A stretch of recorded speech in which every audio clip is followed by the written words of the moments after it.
So, well before this whole COVID rigmarole, I started thinking, well, I've got a copy stand in my office and I have an extra webcam that I bought. Why is it that I couldn't offer courses with special collections materials or offer experiences with special collections materials remotely? One of the things that I was thinking of is that, I've got a colleague at the Ransom Center, Eric Hilary, who's here probably, and he has been doing reference consultations using his regular webcam in Skype or Google Hangouts or whatever it is, to communicate with researchers from afar to help them engage with the collections at the Ransom Center. And following his lead, I started doing that. But then I realized that with a double camera, I could actually share materials in some way with people that I was speaking with. And so not only could I offer, a conversation about research, but I could offer a conversation of research that was anchored in some way around a primary source object or set of objects that I had in front of me. And I found that really powerful to be able to sort of, have a single sort of reference style call with somebody and talk about an object that's in front of both of us, one that I can manipulate under the camera as needed or as the discussion advances. And then once I realized I had that set up, I was like, well, why can't I offer classes? One of the sort of central, I think one of the central challenges for a special collections institution is to figure out how to share materials beyond the walls of your institution, right? Not everybody is at the University of Texas as a student. Not everybody is in a city that has a special collections institution that allows classes to come in from outside. Not everybody is within several hundred miles of a place that has something like a Shakespeare First Folio or, a political pamphlet from the English Civil War or a cuneiform tablet. And so how is it that, people that aren't here or aren't where I am could have an experience with the kind of things that I'm committed to sharing? And so I started a couple of years ago offering remote classes. I was using Skype at the time before our sort of Zoom regime, and found out a couple of different software options that would allow me not only to show materials overhead, but to also preserve a video feed of myself so that we could have some of that interaction. Inevitably, as I know many of you have been learning from teaching over Zoom the past several, couple of months now, virtual is awkward. It can require more attention and it can be harder to foster engagement. But I found that nonetheless, there are great opportunities for sharing materials well beyond the ways that you might have been sharing them in the in-person sort of moment of before all of this. And so I would just, as I mentioned in my email with the Zoom information, I would just like to encourage you all, as you're thinking about ways to remediate existing services, special collections, classroom teaching, reference visits, member experiences, any kind of programming. As you're doing that, I think it's worth thinking about how the virtualness of all of this could be an affordance rather than something that is, a limitation. Because I do think there are a lot of ways to use these kinds of things to do very cool stuff. Okay, so the stuff that you care about, how to actually do this. So the very, very simplest way to share materials, and we're in Zoom, so the very easiest way is you just need another camera source on your computer, connected to your computer, that you can suspend over objects. Now that sounds very simple, and I'll talk about it a little bit more, but I say that because Zoom has built-in support for sharing a second camera. So let's see here. So for example, here's what it looks like. So, if I click the share screen button at the bottom of my Zoom image here, Zoom screen, hit share screen, I go to the advanced tab of the share screen, and it says content from a second camera. So in the same way that you could choose a PowerPoint window or your full desktop or a portion of the screen when you're doing a slideshow or something like that, you can choose a second camera. And so I'm going to do that right now. And so I've shared my screen. Hopefully you can see it. And you will see that I've got a live video feed over 2 stab stitch pamphlets, because why would I show anything else? So, this is the sort of thing that I often, these are from my personal collection. I don't have Ransom Center stuff with me, so you're not going to get, Richard II stab stitch quarto or anything like that. But, these are 2 17th century English quartos that have their original pamphlet stitching. I've got a quarter here for scale. And you can even see, of course, that not all quartos are created equally, right? And so even something as simple as this, I can convey the fact that format doesn't immediately translate to size very quickly. These are printed on different paper, different sizes of paper, and thus they're quite different in their size. And so this here is, I've got a camera connected to my computer, and I've just done a screen share. It's really that simple. And so any camera source that your computer recognizes as a camera source can be shared via Zoom. And I think Microsoft Teams and some of the other platforms, other software allow this as well. But the simplest setup possible is you have another camera connected that you can suspend over the material, and you can share it natively within Zoom. That's it. And so I'm going to go ahead and dump off the screen share for now. And what I'm going to be doing as we move forward is using another piece of software that I'm actually going to address once we get a little further down the line, because right now I want to focus a little bit on hardware. So here, and I'm hoping you can see this now, this is a photograph of my my own setup here. And so I took this last night when I was testing for today. And so you can see a bunch of things here. But what I'd like you to do for now is sort of ignore everything on the left side of that image and focus on the center a little bit, so on the laptop. I've just said, of course, that if you want to do screen sharing or you want to share materials with an overhead camera, all you need is a second camera source. But I'll just pause right now to say that I really would recommend, especially if you're at an institution or at home or your office where you're interested in creating a sort of dedicated station in your building or in parts of your building for you personally to use, or for groups of staff to be able to use to record or stream video. I would recommend 2 things in addition to the overhead camera that we'll be spending most of today talking about, both of which you can see in the photo. Number 1 is an external microphone. I use a microphone called a Shure SM78 with a USB adapter. But if you look up microphones that are good for podcasting, you'll find tons of options. And I highly recommend that an extra microphone for 2 reasons. One is basic sound quality, to sort of get you above the tinniness that you typically have with computer speakers. And 2, and this is really important, is that even if your computer is pretty new, processing video, and especially if you're going to be using software beyond Zoom to do this, can be pretty resource intensive. And it is likely to make for a really loud set of computer fans. And so my computer is slowly sounding like it's about to lift off. And having a microphone that's not part of that sort of computer chassis will minimize the impact of that computer sound.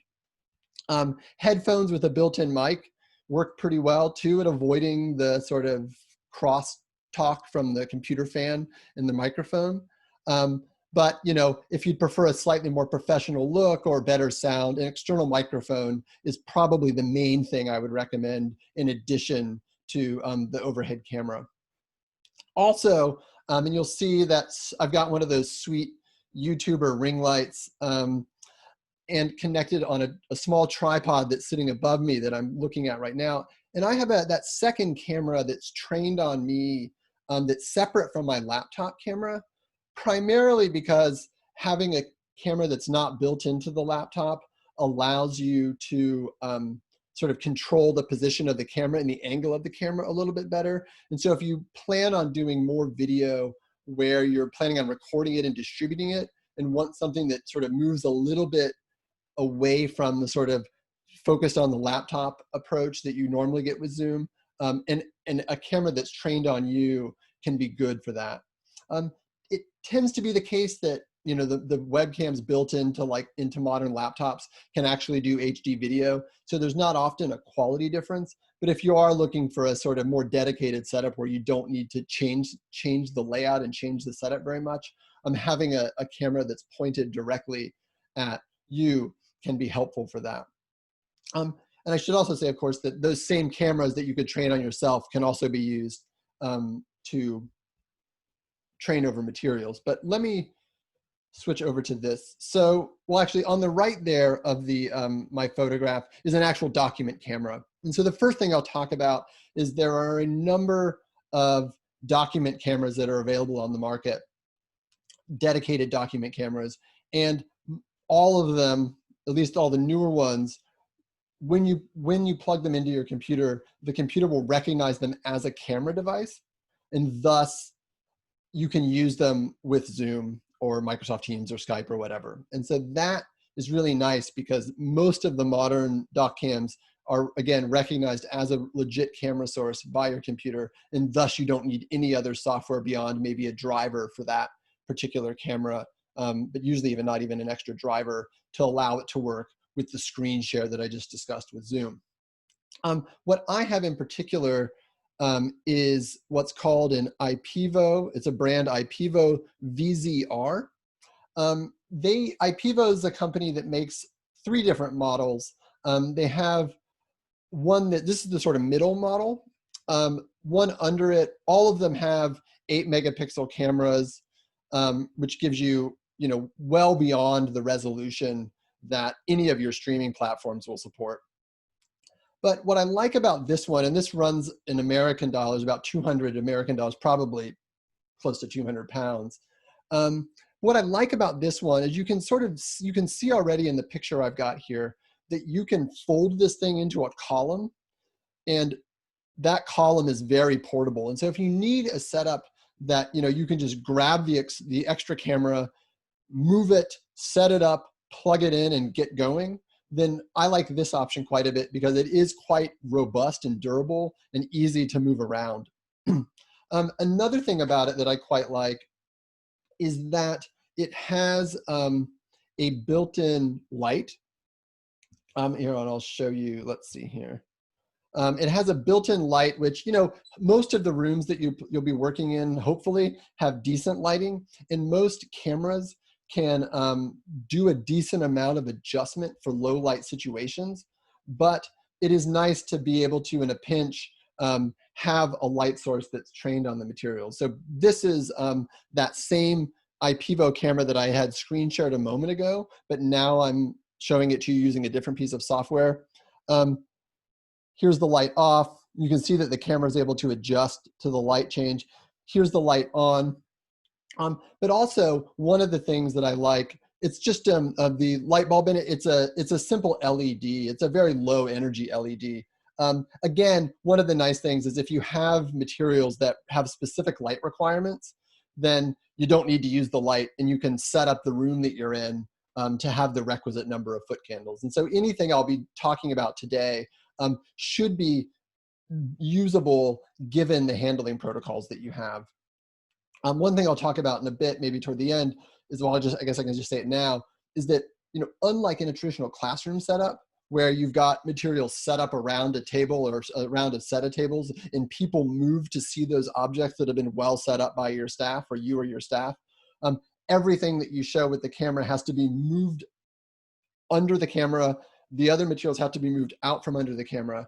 And so, I always say this anyway when doing teaching, less is more when it comes to objects in a classroom, but it's sort of it's a requirement, it's kind of a preservation and handling requirement that you scale back the number of materials that you discuss. And so the number of materials you share. And because of that, when you're thinking about how it is to do classes, every class has different requirements, but you'll definitely want to think about, like, what are objects that I've got that can do double or triple or quadruple duty for the kind of things that I want to communicate. And so, like, with these materials here, I could talk about a number of things related to the ways that English books are made, the way that English books are published, printing, binding, retail sale. I can do all of those things with just these 2 materials under here, and so I don't have to do a lot of swap out. But yeah, so it's got a built-in kind of low level LED, but also on the column itself, I've got a zoom option. And so the IPEVO VZR does not have optical zoom built in. And really the main thing that's going to sort of get you get you beyond that $200-ish price point into something more like $500 or $600 or more is whether or not the camera has optical zoom, lens-based zoom rather than digital zoom. But you can see here with this $200 camera that, I can zoom in pretty far. You can see some of the pixelation kind of cropping in there, but you can read it. And often, it can be very difficult to share materials in a way that's readable. So even with this sort of, not cheap, but relatively inexpensive camera, you can do some pretty decent things with it. You've got a built-in light source in a pinch. You can zoom on the piece of hardware itself without having to interface with another piece of software than Zoom, if you want to. And I like that quite a bit. Another thing that's also nice about this sort of mid-level option, and then I'll stop trying to sell their hardware for them, is that this particular model also has an HDMI out rather than just a USB out. And so back when we're in a universe in which people can look at materials in person, you could connect this camera directly to a projector or a TV without having an intervening computer and sort of focus on materials in a given classroom and then show them, to a larger group. And so you can present in person with this camera really straightforwardly because of that HDMI output. And so I like the IPEVO VZR a bit now that I've experimented with it quite a bit. Okay, so one of the things that, let me go back to my slideshow here. Okay, so that's the IPEVO VZR, and there are a number of other cameras, many of which are quite nice.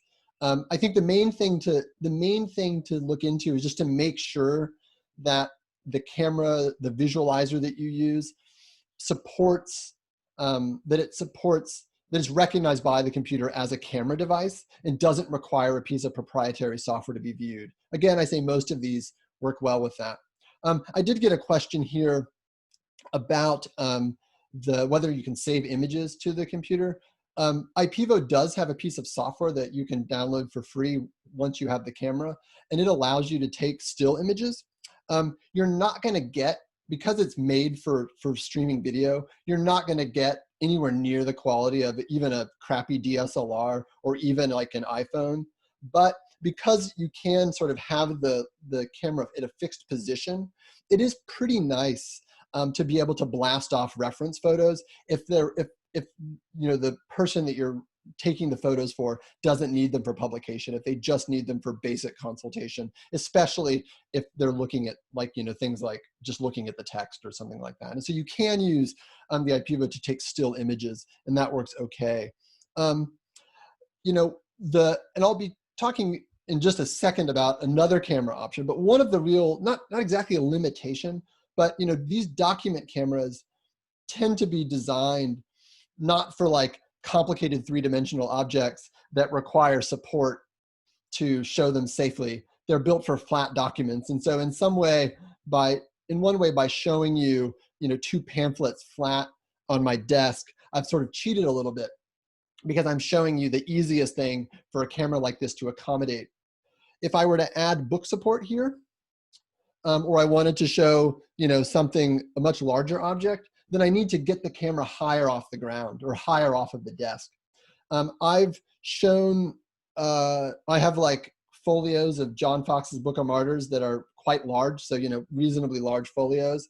And I have shown them under this particular camera, but I've had to lift the camera up and set it on, basically a stack of books. And so one of the things to think about, I will say that the camera is very stable in place. The base is quite heavy. So I've never run into a situation where the camera itself is likely to tip.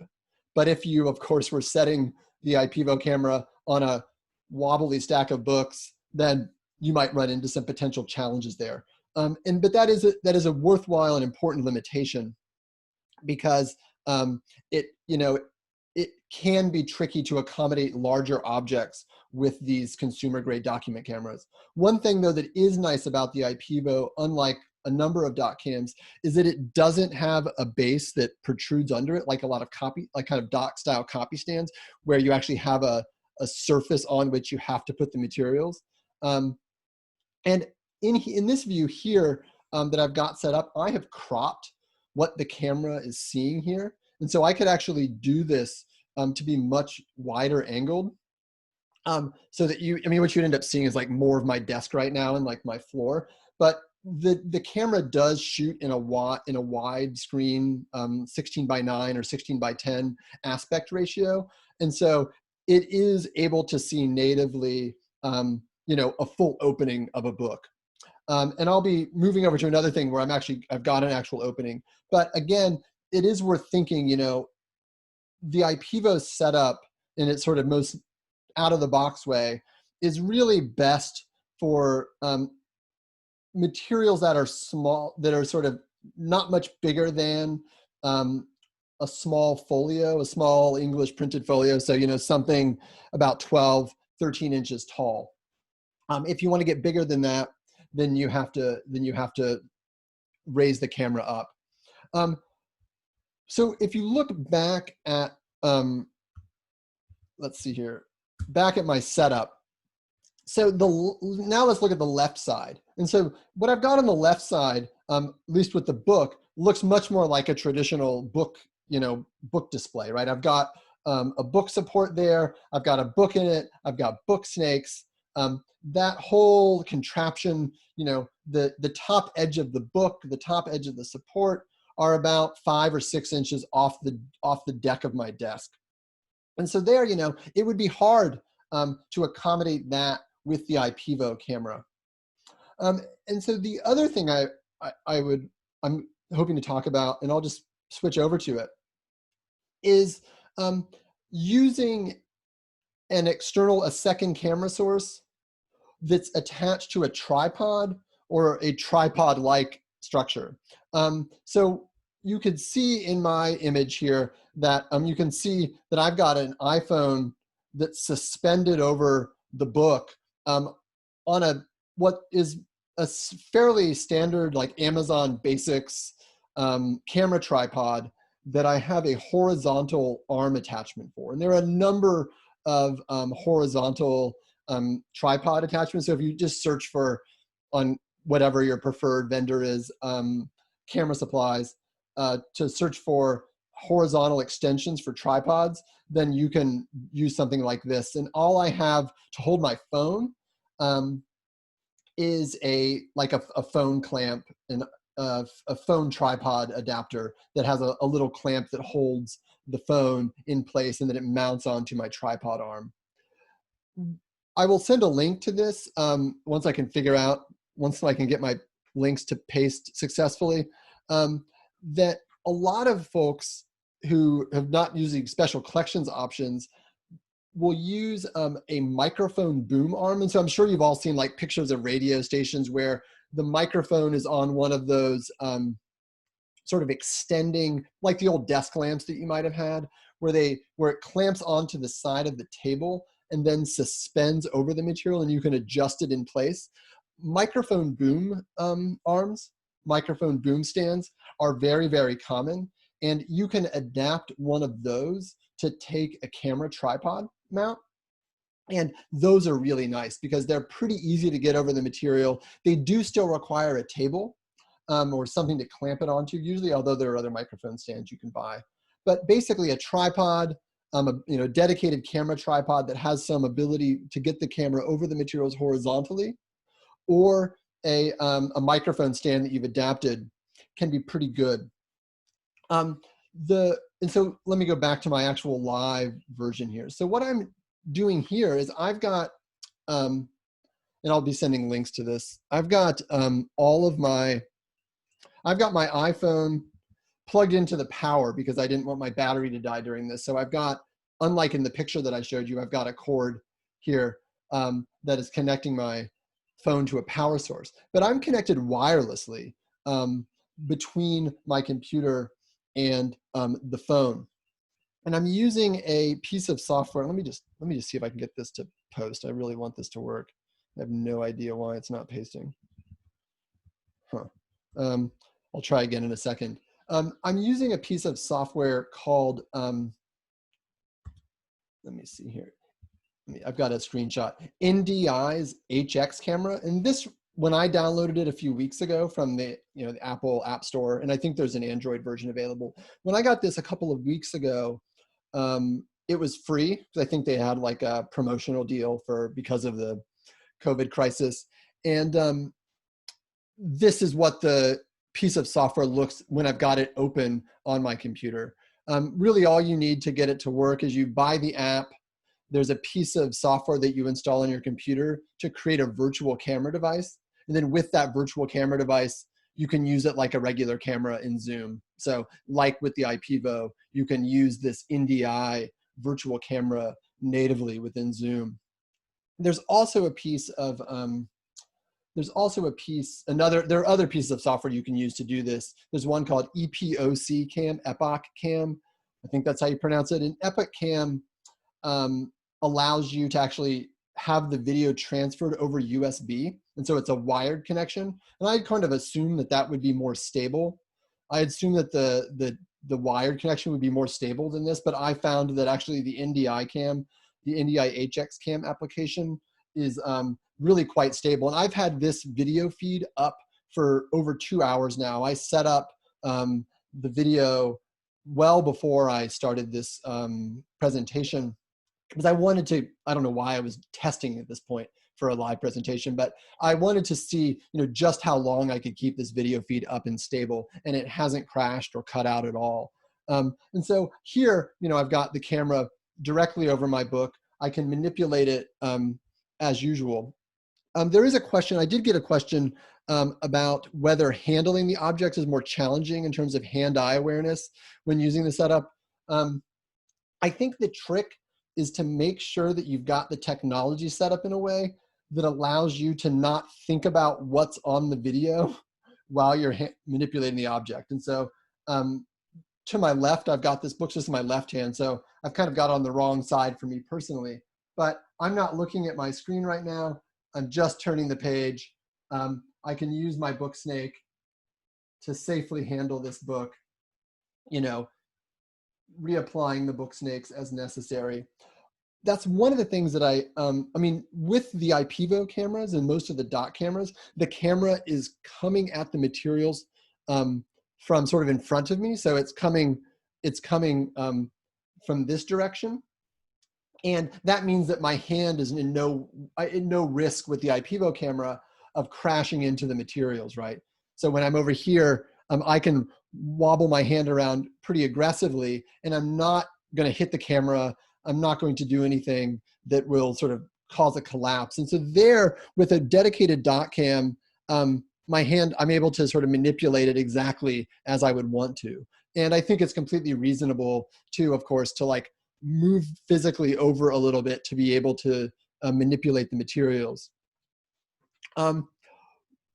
With the my tripod setup that I have here, just because of space, I didn't have the ability, because my desk is directly against a wall right here. I didn't have the ability to put the tripod behind my desk and have it in the same orientation. So I do have a tripod sitting right next to me that I could smash into, but that's by no means necessary. And the piece of software that I'm going to talk to you about in a second allows you to rotate video in it natively. And that ability to rotate the video allows you to position the camera wherever you want to. And so you're not limited when you use a tripod or boom arm setup by, you're not limited in terms of where you can put the materials relative to the angle or orientation of the camera. And I like that quite a bit. And so, I could be sharing this particular camera in the same screen share way with Zoom that I did with my dot cam at the very beginning of this presentation. It's pretty nice. I really like that I could just have my phone, which I already have. I could just have my laptop camera, which I already have built into my laptop. And I could I would just need then a tripod or something to get the camera over the materials. And that would be the only cost to me or my institution. I wouldn't necessarily recommend that people be asked to put their own phone on the line for teaching, but it can work in a pinch. And I can also say that if you have older cell phone, like say you've upgraded your phone and you didn't get rid of the iPhone 6 that you had, which is what I still use, you could use that phone just as pretty much a dedicated camera if you happen to have an old smartphone sitting around. It can be pretty nice. And so the nice thing about, on the one hand, the IPEVO means that you can sort of get a built-in stand and a camera all in one column, and that's really portable. And so you just need that column, a USB cable, in your laptop to get going. But that does have a $200 cost, and it does have some potential limitations in terms of how easy it is to get it up in the air to look at larger materials. But while you do need a tripod to get this set up, my tripod and the horizontal arm fit in a bag that I can put over my shoulder, and I could easily go to whatever space is available, so long as the environmental conditions were safe for the material, and set up and get off to the races. And so, hopefully some combination of, a dedicated dot cam or an iPhone, or the camera that I've got trained on my face right now, that's an HD webcam. And I could plug that HD webcam, I could mount that HD webcam onto this tripod that's next to me and use that camera to show the materials. And in fact, that's what I've been doing for the last couple of years, is using a Logitech C920 HD webcam on a tripod or on a copy stand to look down at the materials. And then the video feed on me has been just my built-in laptop webcam. And so, you can get the tripod that I've got. I think the tripod itself was like $30, $30 American dollars. And the horizontal arm was another 40.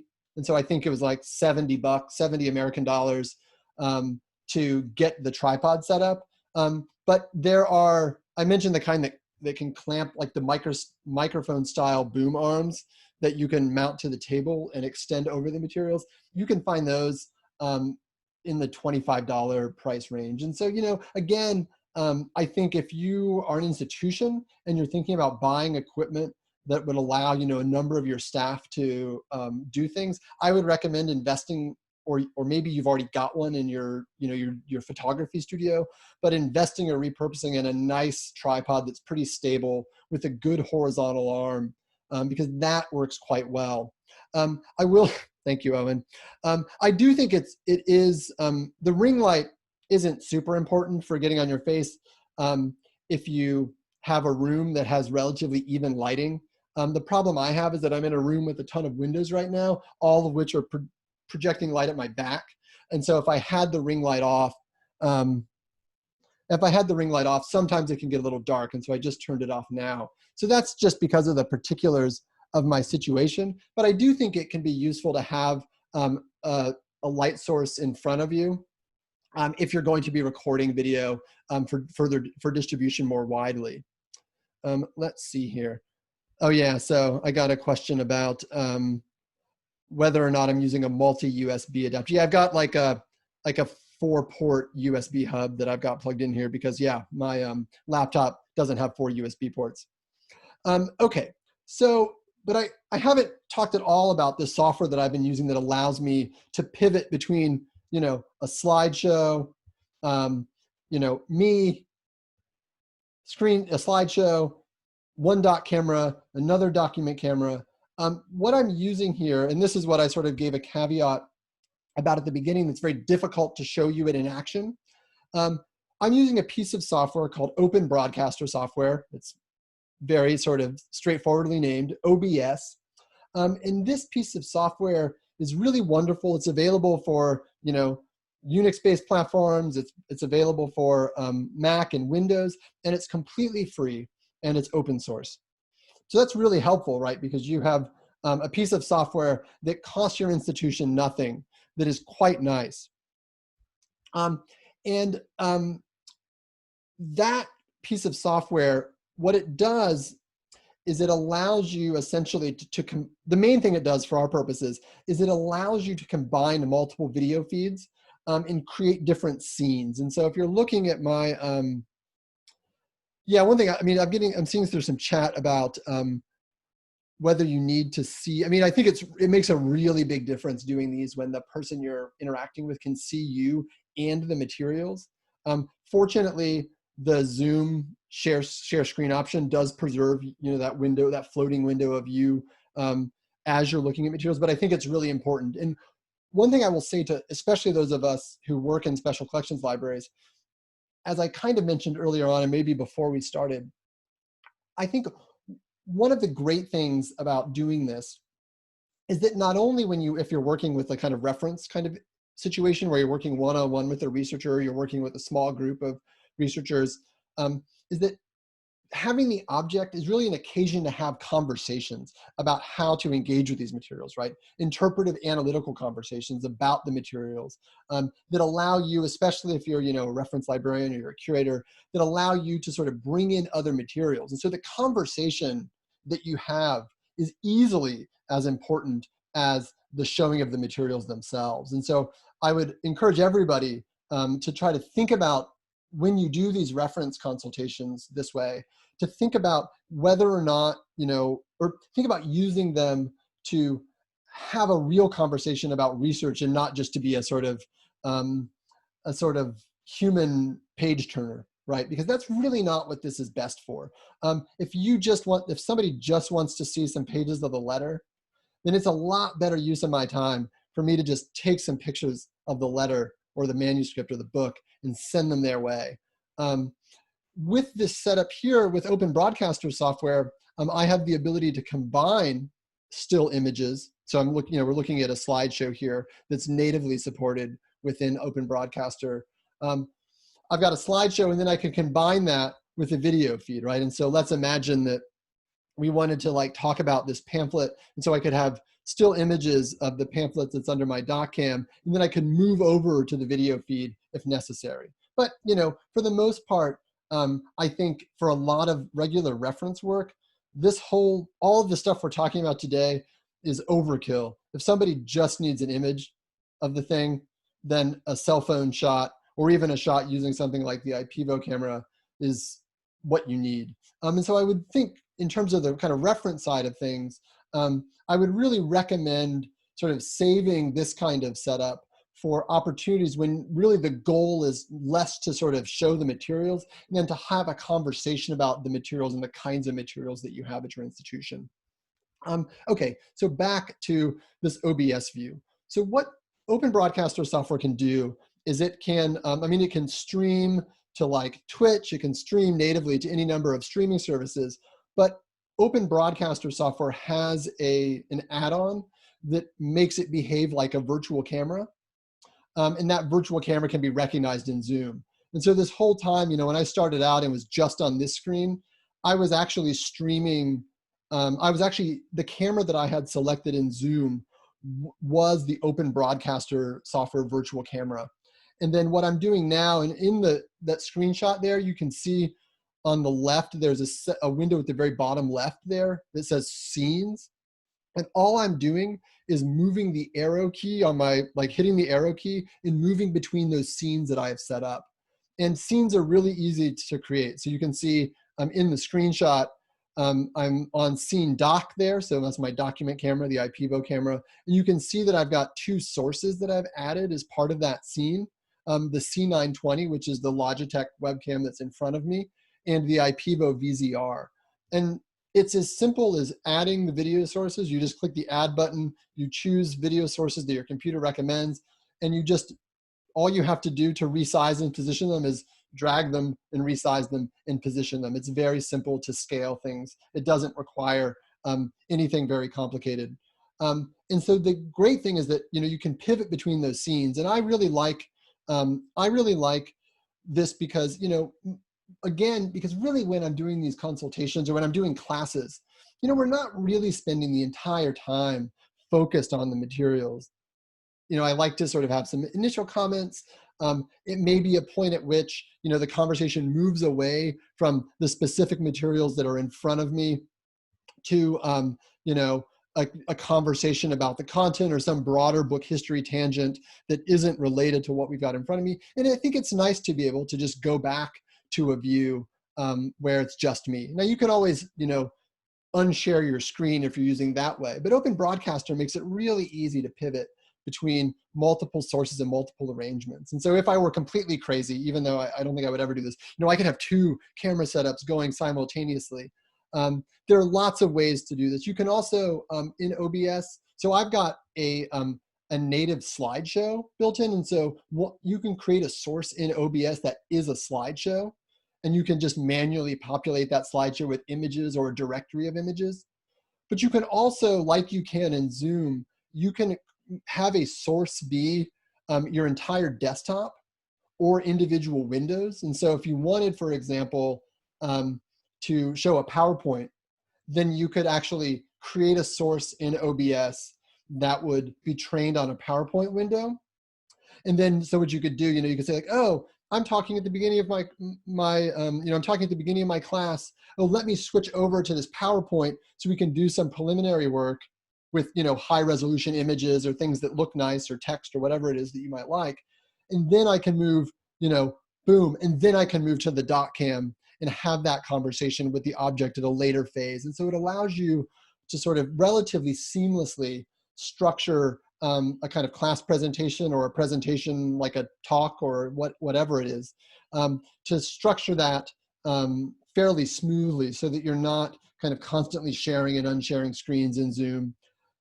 And crucially, and this is maybe the best thing about OBS, at least for my purposes, is that you can also record natively in OBS.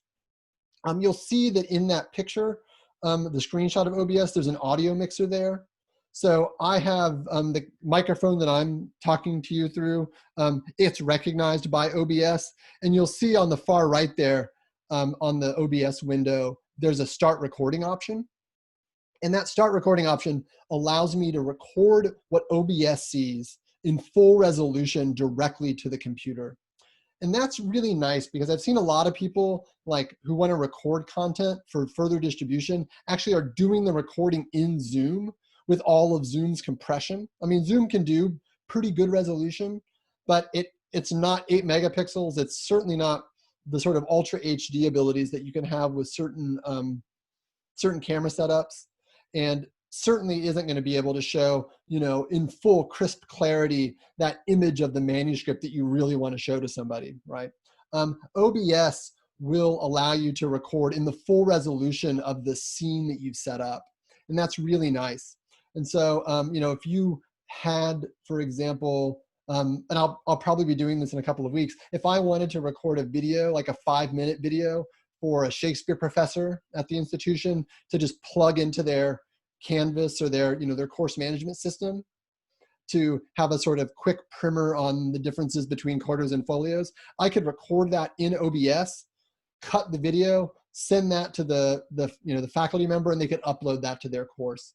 Or I could put it on YouTube or do whatever it is that I want with it. And so OBS allows you to record directly without doing the sort of loop through Zoom, which is quite nice. It does require, of course, that everything that you do in that presentation be done in OBS. And so for this particular presentation, for example, because I started out doing Zoom screen share as part of what I wanted to show you, OBS wouldn't capture that, of course. But you can record natively in OBS, and it's quite simple. I mean, to do this, I'm just moving an arrow key. And then when I'm in the slideshow, I just have hotkeys set up to allow me to plus and minus between the various video sources. What else did I want to say before we start answering more questions? As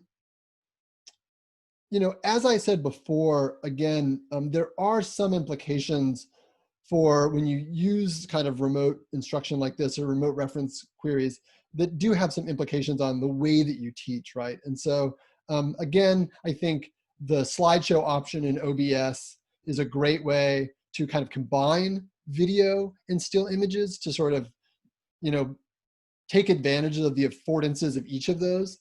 still images on the one hand and sort of live video that allows you to manipulate objects in sort of quasi 3D space. So that's really nice. But again, you really, really have to scale back the number of materials that you want to show. I can't stress that enough because, you know, the very first time I did one of these virtual classes, you know, I had sort of geared up, I think, for the regular like Shakespeare, like blast of early Shakespeare publishing history. And, you know, I still scaled back. I still had like 7 or 8 things. This was like an hour and 15-minute class. So I had, you know, 7 or 8 things, but even so, I mean, it was pretty rough to safely, you know, move the materials on and off. I think with an assistant, you could maybe do it. But again, I think really the best way to sort of make this material work is to, you know, set up an object and spend time with it. And I think that's something that's probably well advised in any special collections teaching, to sort of get beyond the behold its old model of special collections work, which is like, guess what? That book was published a long time ago. Let's move on to the next one. To something that's actually thinking more deeply about what the object is and how it might have meant then and now. So in some ways, actually, I think this virtual setup encourages, let's say, better pedagogy with special collection materials, because it asks you to move between materials more slowly and to dwell on things more than you might before, you know. And so like here on this particular book, and I'll stop after I show this, you know, I can talk about all kinds of things, you know, we can look at the binding. We could even talk about how, you know, the binding has been rebacked. We could talk about how this book has a price inscription. We could talk about how there's actually a woman's ownership inscription or a woman's name written very faintly under the male's name who's talked about buying the book. We have modern book collector stamps. You can see as you move through it that there's a tagline here that's not on this page. Why might that be? And so there are ways, I think, to use a setup like this to force you to slow down in your own teaching, because often, you know, there's such a kind of an impetus in special collections teaching, often because of the faculty requests that we get to show a lot of things, to do that kind of survey work. And one of the opportunities you might have when you're sort of building relationships with faculty and other instructors or your communities you serve, to work with materials in a virtual setting, is that you can insist that you show fewer things. And by doing so, you can encourage some of that richer engagement with the materials than you might often be asked to provide in the normal classroom teaching that you're doing. Okay, I'm gonna shut up now. Let's see here. Yes, questions. Yeah, you definitely wanna make sure you've got a camera that's on you as well. And I think that's right. You really need to, and Piers has a good observation that it is really important to be able to move back and forth between the speaker and the materials without having to reset your setup. I think that's one of the things that's so great about OBS once you have it dialed in, is that it's just an arrow key to switch the views. And so I don't have to be sort of constantly thinking like, oh, right, at that particular point in the presentation, I'm gonna have to like shut off my screen share and then do this, or I'm gonna have to, you know, pause this and start up that. I don't have to do any of that work. I can just get my setup dialed in advance, and then hopefully the experience that I'm having with the people that I'm speaking to, or with the sort of black ether of the internet that I'm speaking to, I can have that be a little bit more informal and a little bit less sort of kind of wildly structured. Okay, let's see, I think I'm missing comment that we got earlier. Oh yeah, best practices, definitely. I mean, and I think, you know, my virtual classes have not always been super successful, you know. I mean, it's true of any teaching. You try certain things and you learn that different kinds of materials work well for a setup like this. Different ones don't. Other ones don't work very well. You know, I think I learned very quickly that kind of survey style of the Shakespeare course, which is often my bread and butter, or that kind of medieval manuscripts course, like I can't really do that in the same way here. But what I can do is use some digital facsimiles, or better yet, I can encourage students, and I've worked with faculty who do this a lot, encourage students before the class to have perused some digital facsimiles that we have. And they might not be my digital facsimiles, they could be the Bodleians, they could be Folgers, they could be anywhere. But to look at digital facsimiles in advance and then come to the session that we're having, thinking about, with questions in the quiver, so that we can then sort of structure an engagement around a handful of materials that is responding to that and sort of building on a kind of experience that's better done, over time with digital materials or digital facsimiles. Yeah, are you using it mostly for synchronous teaching? I have done a lot with synchronous teaching, primarily because that's what I've been asked to do. But it is very easy to record in OBS. And I think one of the things that I'll be doing a lot more of is recording shorter videos, recording, a kind of 5-minute videos, sort of shorter lessons that can be, I'm sure because of the Ransom Center, like the Gutenberg Bible, or, Quarto versus Folio, or like manuscript print interaction, or early bookbinding, or whatever it is, to have these kind of smaller 5-minute videos that can be sort of multiple classes could use, or a video that I tailor make for a class that they could upload, that the faculty member could upload for their course, for the students to watch on their own time. And I think that could also be true too, with if I were doing a presentation where I was doing something a little more content related rather than showing you how to use the technology.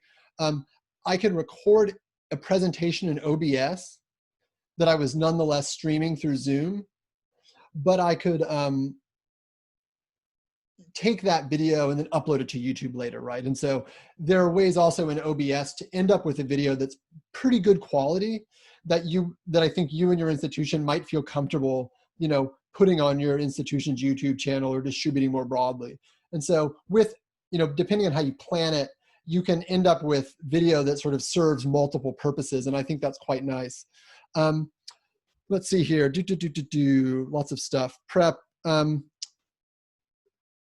Yeah, so I know that you touched on sometimes having to capture large objects. And so for really big things, and I think this is crucial, so if I really, this is kind of madness, right? Anytime you're teaching with really large materials, it can be challenging. But with a tripod, a traditional camera style tripod, you can, as long as you can get the tripod high enough over the materials, and you're in most of the cameras that you're going to find are natively widescreen, and that sort of native widescreen works pretty well for most maps, which are sort of in a kind of landscape orientation, or most books which have two sides of an opening. And so I have experimented with using. I've used this tripod with a traditional DSLR camera mounted on it for taking still images of pretty large books, and found that works pretty well. And I could imagine doing something like that with a live streaming setup, with, of course, the caveat that typically when you want to photograph something that's really big, that material is pretty low to the ground, or your tripod's really high up, and so it can affect your ability to digitally manipulate things. And I think in some cases that's why places in the past have liked to have ceiling mount cameras in their special collections classrooms. I tend to not like that, because the second that camera goes obsolete, then you have this dead piece of like early 2000s technology stuck in your ceiling. But there is, if you find yourself in a situation where you really want to be teaching with large materials quite often, you'll want to experiment with different ways to get a camera that's easy to get above the materials. Okay, so we're at time, but I hope at least that the thought of doing multiple camera work is a little less